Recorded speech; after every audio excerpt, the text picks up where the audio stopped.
Quais analistas que nunca tiveram problemas com seus usuários? E quais usuários nunca tiveram problemas com seus analistas? A dificuldade é uma questão de ponto de vista, né? Se o problema é do analista, se ele tem algo para resolver, muito provavelmente ele vai colocar a culpa no usuário. Se o problema, se a necessidade estiver com o usuário, ele vai colocar a culpa no analista. É uma questão de ponto de vista. Na realidade, não deveria ser. E isso é muito ruim para os projetos de software, porque criou-se essa cultura de que o usuário sempre é um problema. E do lado do usuário também há um preconceito de que o analista sempre é difícil, sempre é problema também. Mas no final das contas, quem paga o preço sempre é o projeto. Nesse vídeo a gente vai ver 8 dicas que a gente pode utilizar no dia a dia para que a gente tenha uma relação melhor entre usuário e analista e com isso nós consigamos ter uma melhor qualidade nos projetos de software. Meu nome é Plínio Ventura, eu sou do blog ateomomento.com.br, um blog com muito conteúdo de engenharia de software. Dica 1. Usuários não sabem o que querem. Usuários geralmente sabem o que querem, mas não pensam de maneira como um analista de sistemas. Se uma pessoa solicitar a um engenheiro que construa uma casa para ela, essa pessoa talvez veja na casa alguns aspectos, por exemplo, conforto, funcionalidade, estética, segurança. O engenheiro precisa captar esse desejo do seu cliente e transformar isso num projeto arquitetural e estrutural, com planta baixa, croquis e outros modelos. O usuário quer solução para o seu negócio, não um software. Mas a forma de viabilizar sua solução é através de um software. Entender o processo de forma sistêmica, de forma lógica, é função do analista, que é o especialista em software, e não do usuário, que é especialista no negócio. Portanto, não quer dizer que os usuários não sabem o que querem. Isso até acontece, mas em muitos casos, eles sabem sim, mas do jeito deles. Dica 2. Usuários não sabem explicar direito o que querem. Salvo se o usuário for um cientista, um profissional técnico de exatas ou algo semelhante, ele realmente não compreenderá o nível de detalhe que precisa descer quando estiver explicando uma necessidade sua para o analista. O usuário pensa mais no o que do que no como. Ele tem um problema e quer uma solução, mas sobre como a solução será implementada, muitos usuários não querem saber. Acham que isso deve ser responsabilidade do analista. Eu mesmo já trabalhei em projeto onde o usuário dizia assim: eu quero que o sistema faça isso, mas como o sistema vai fazer, aí é com vocês. E só para constar, esse não foi um projeto legal, porque o ciclo de validação foi quase eterno e o nível de retrabalho foi altíssimo. Pensar o como a solução será implementada, do ponto de vista conceitual e funcional, pode até ser feito pelo analista, mas a responsabilidade por isso é do usuário, e ele tem que saber disso. Alguns usuários até explicam em um nível mais detalhado o como, mas nunca é no nível de detalhamento que o analista precisa para especificar o software. Mas o usuário tem que saber explicar isso tudo no menor nível de detalhe? O ideal é que tivesse condições de fazê-lo, mas não tem. Isso é papel do analista. O analista tem que fazer análise, não apenas escutar, escrever e executar o que é dito pelo usuário. Na análise, ele tem que aplicar senso crítico, criticar o que o usuário solicitou, pensar de forma macro e micro todos os aspectos conceituais e funcionais da solução. Analista faz análise. É como um médico no seu consultório. O paciente está com uma dor, mas detalhes dessa dor e como resolvê-la é com o médico e não com o paciente. Dica 3. Analista pensa em modo cartesiano. Se colocarmos um poeta conversando com um físico sobre uma tarefa que eles têm em comum, qual a probabilidade deles se entenderem bem? Será que um entenderá perfeitamente o que o outro quer dizer? O analista, pela repetição do dia a dia e pela natureza de sua atividade, pensa de maneira cartesiana. Lembrando René Descartes, o grande filósofo que nos trouxe inúmeras e excelentes contribuições no campo da lógica e da matemática. E o analista deve pensar assim mesmo, é necessário para realizar suas atividades, mas não é necessário somente pensar dessa forma. É difícil uma comunicação perfeita entre usuário e analista, mas tem que haver uma comunicação viável. E para isso, o analista tem que aprender a pensar nos momentos de relacionamento com o usuário de uma maneira menos técnica, mais orientada ao negócio, se colocando sempre no lugar do usuário. Trabalhar a empatia nesse contexto é fundamental. Empatia é uma palavra que toda analista de sistemas tem que pesquisar, tem que entender. Ela é fundamental para uma melhor relação com o usuário. Dica 4. Analista sempre acha que já entendeu. Se você é analista de sistemas, eu lhe pergunto: você se acha um profissional excelente? Você se acha um profissional foda, como diz o popular? Se no seu íntimo você disse que sim, então você faz parte do grupo predominante.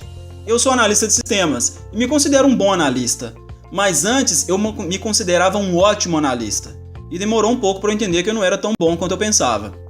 Quando alguém explica alguma coisa para um analista de sistemas, é comum o analista falar: ok, pode deixar que eu já entendi. Após isso, o analista especifica ou implementa uma solução, volta para validar com o usuário e algo não saiu como esperado.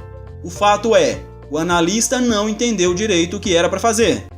E quando o assunto é escopo conceitual e escopo funcional, coisas mais voltadas para a solução do que para o software, esse é um grande problema, porque o analista não entendeu mesmo. É muitíssimo comum o analista ser breve nos alinhamentos, trazer a solução e ver que não era bem aquilo que ele tinha pensado. Uma forma de lidar com isso é o analista trabalhar sua paciência e sua audição, saber ouvir melhor e entender que mesmo que sua autoconfiança seja acentuada, de software entende ele, mas do negócio quem entende é o usuário.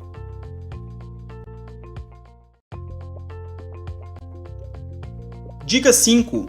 O usuário sempre vai solicitar alteração de escopo. Quando você pede para alguém fazer alguma coisa, ele faz da primeira vez exatamente do jeito que você queria que ele fizesse?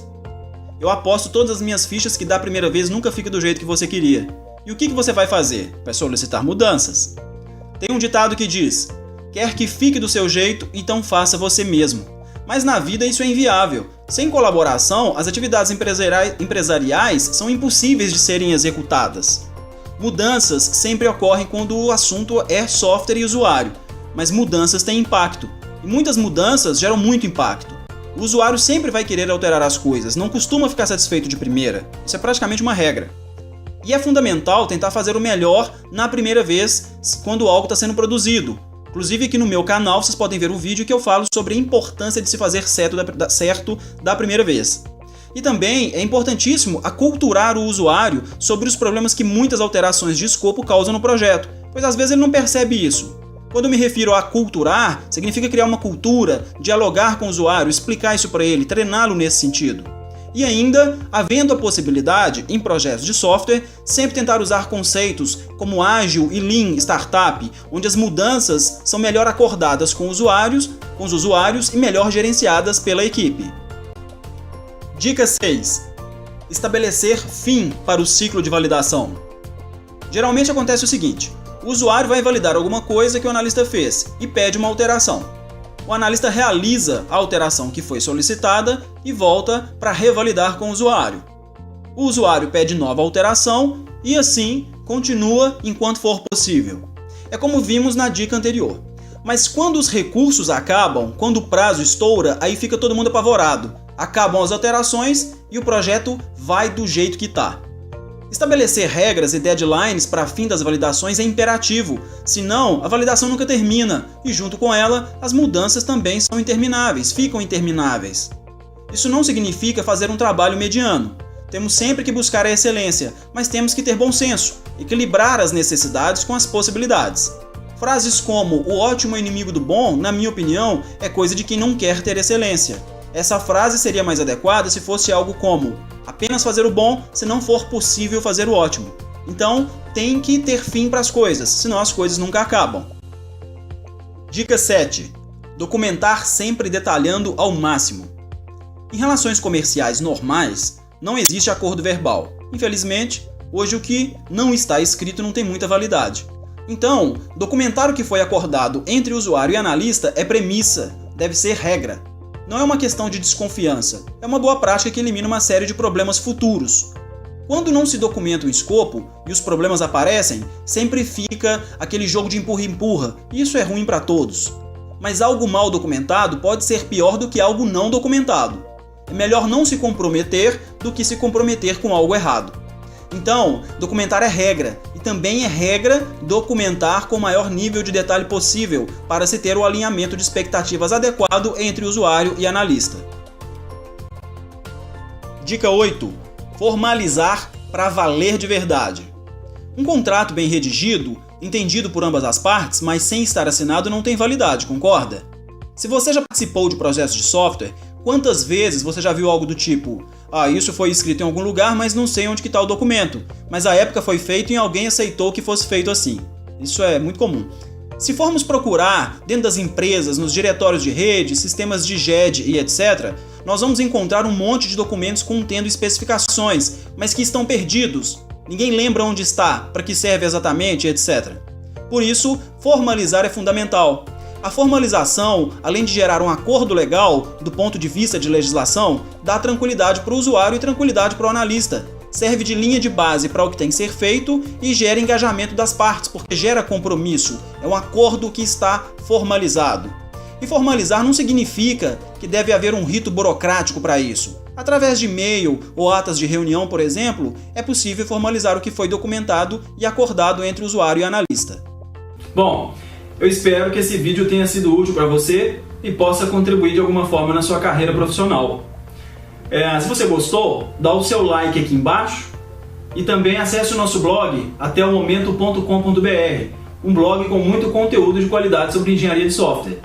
Um grande abraço para você e até a próxima!